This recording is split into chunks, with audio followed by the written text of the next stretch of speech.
Today we're going to break down a sermon that takes on one of life's biggest, toughest questions, and it does it by looking at a very famous biblical story. So, what does it have to say about why we suffer? Let's get into it. All right, so the sermon we're looking at from Dwell City Church, it doesn't waste any time. It gets straight to the point, posing a question that, pretty much everyone has asked at some point in their life. Yeah, why do bad things happen to the people we love? And the sermon zeroes in even more. Why do bad things happen to people that Jesus loves? This is the central problem it's trying to tackle. You know the one. If God is so loving, why is there so much pain in the world? To start chipping away at that question, the sermon uses this really powerful metaphor. It's a story about a little girl with a telescope. And the big idea here is, well, it turns out you need the deepest, darkest night to see the most brilliant, beautiful stars. And that idea leads us right to the sermon's main argument, its central thesis. And it's a big one, that the suffering, the darkness, is not just some random accident. It's actually part of a plan, something God allows or even orchestrates to show us something so amazing, so glorious, that we just couldn't see it otherwise. Okay, so how on earth does the sermon back up a claim that big? Well, it dives right into the story of Lazarus. You might know it. He's a man Jesus loved, and he gets super sick. But what Jesus does first, well, it's not what you'd expect at all. So just look at this timeline. Jesus gets the message. Your friend, the one you love, is dying. And what does he do?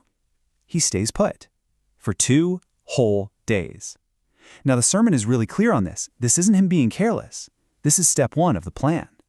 And this really gets at the heart of it, right? Our first instinct, anyone's instinct, is to jump in and stop the pain immediately. But the sermon's point is that Jesus was playing a much longer game. His goal wasn't just to heal an illness. It was to reveal something massive about who he is and what he came to do. And to back this up, the sermon points directly to what Jesus himself said. He spells it out right from the start. This whole situation isn't really about death. It's about glory.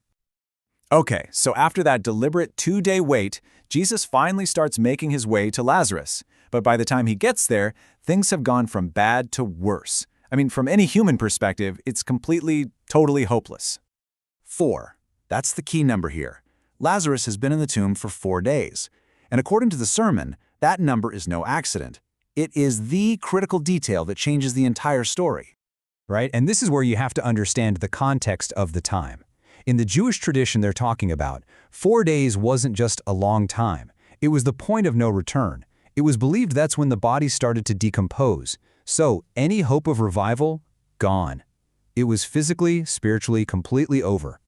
And boom, that's where that telescope metaphor clicks right back into place. The situation had to be absolutely positively impossible, pitch black, so that the miracle, when it came, would be just unbelievably bright.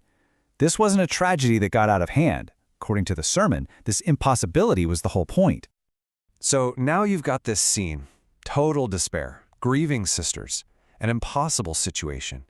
And right in the middle of all that pain, Jesus says something that the sermon argues is the absolute pinnacle of the entire story. Notice, he doesn't just say, "Don't worry, I can bring him back." He says something much bigger. "I am the resurrection and the life."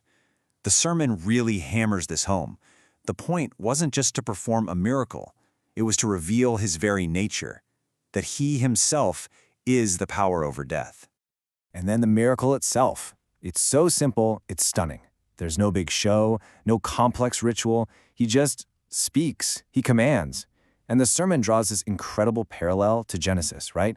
Where God just spoke and the universe came into being. It's meant to be a display of that same ultimate creative power. So let's bring it all together. How does this dramatic story answer that initial question about why we suffer?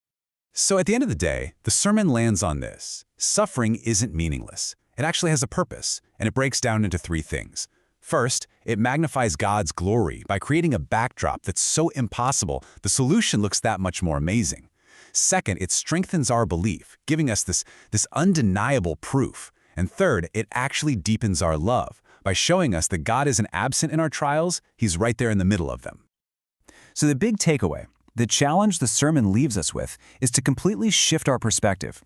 To stop asking, why is this horrible thing happening to me? And to start asking, okay, in the middle of this darkness, what is God trying to show me? What glory is about to be revealed? And that leaves us with the sermon's central, really provocative question to chew on. What if the darkness isn't the absence of light at all? What if it's the very thing we need to see something greater?